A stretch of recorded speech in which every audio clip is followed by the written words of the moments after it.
Sweden کا محکمہ ڈاک بھی دنیا کے کئی محکمہ ڈاک کی طرح جو ہے وہ سست روی کا شکار ہوا ہے، اور ابھی ایک رپورٹ آئی ہے کہ پوسٹ نوڈ اس نے لاکھوں خطوط جو ہیں وہ بڑی تاخیر سے لوگوں کو پہنچائے ہیں۔ عمومی طور پہ سویڈن کے اندر اگر آپ ایک خط پوسٹ کرتے ہیں تو 2 دن میں وہ مل جانا چاہیے، لیکن پوسٹ نوڈ کی جو سروس ہے اس میں کافی سستی ہوئی ہے، اور اب انہوں نے بہت سے علاقوں میں ہر روز ڈاک دینے کی بجائے ہفتے میں 2 یا 3 دن جو ہے وہ ڈاک پہنچاتے ہیں، جس سے مزید تاخیر ہوتی ہے۔ سویڈن کی ایک عدالت نے جو قرآن سوزی کے لیے کچھ لوگوں نے درخواست دی تھی اور پولیس نے ان کی درخواست کو مسترد کر دیا تھا، لیکن سویڈن کی عدالت نے پولیس کے اس عمل کو غیر قانونی قرار دیا ہے، اور عدالت نے یہ فیصلہ دیا ہے کہ جن لوگوں نے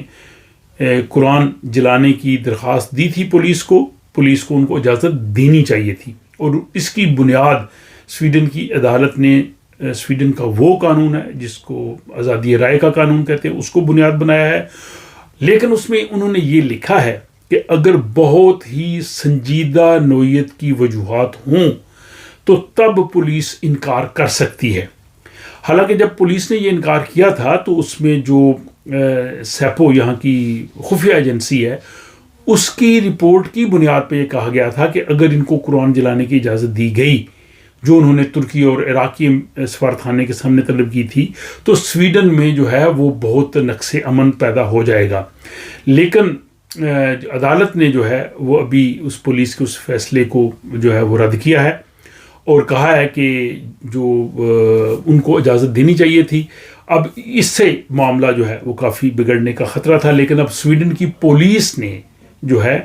وہ اس پہ اپیل کر دی ہے اور عدالت کو کہا ہے کہ وہ اپنے فیصلے کو جو ہے وہ اس کو ریوائز کیا جائے، اور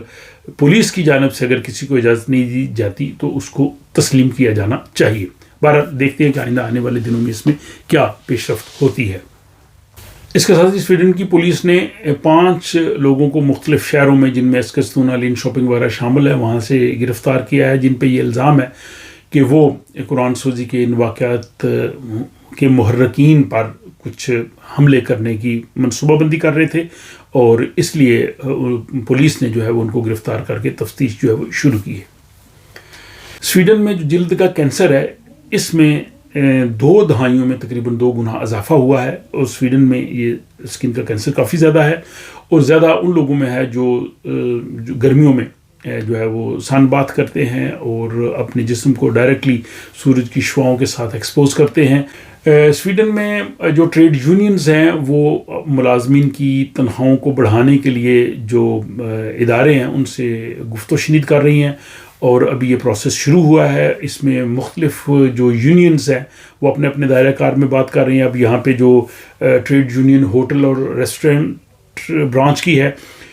اس کی جو ہے وہ بات چیت ہوئی ہے، اور وہ ان کا معاہدہ ہو گیا، وہ 2 سالوں میں 7.4% ملازمین کی تنخواہیں بڑھائیں گے، اور یہی تقریباً انڈسٹریل شعبے میں کام کرنے والے جو لوگ ہیں تو پہلے مرحلے پہ اس سال میں 4.1% تنخواہ بڑھے گی، اور پھر اگلے سال جو ہے وہ 3.3% تنخواہ بڑھے گی۔ لیکن ٹرانسپورٹ کی جو یونین ہے اس نے سب سے زیادہ بہتر جو ہے وہ معاہدہ کیا ہے، انہوں نے 2 سال میں 9.1% تنخواہیں بڑھانے کا جو ہے وہ ٹارگٹ حاصل کیا ہے، اور ان کے جو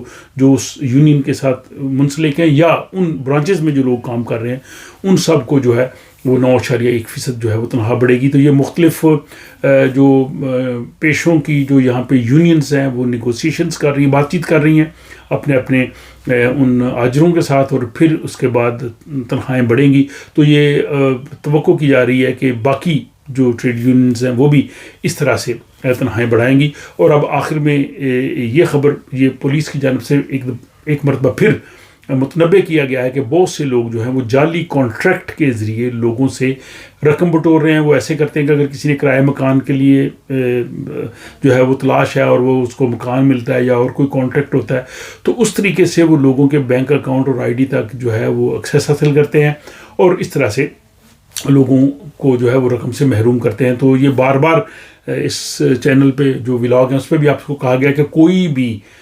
شخص اگر آپ سے بینک آئی ڈی مانگتا ہے، آپ کے بینک اکاؤنٹ تک ایکسیس مانگتا ہے، اس کو بالکل نہ دیں. اور اگر آپ کو کانٹریکٹ بھی کرتے ہیں یا اگر آپ چیزوں کی خرید و فروخت کرتے ہیں تو اس میں بھی ضرور چیک کر لیجئے. کئی ایسے لوگ ہوتے ہیں جو بہت زیادہ قیمت پہ آپ کی کم چیز خرید لیں گے، یا آپ کو سستی چیز دے دیں گے، یا آپ کو کرایہ مکان کا کہیں گے ہمارے پاس مکان ہے آپ لے لیں،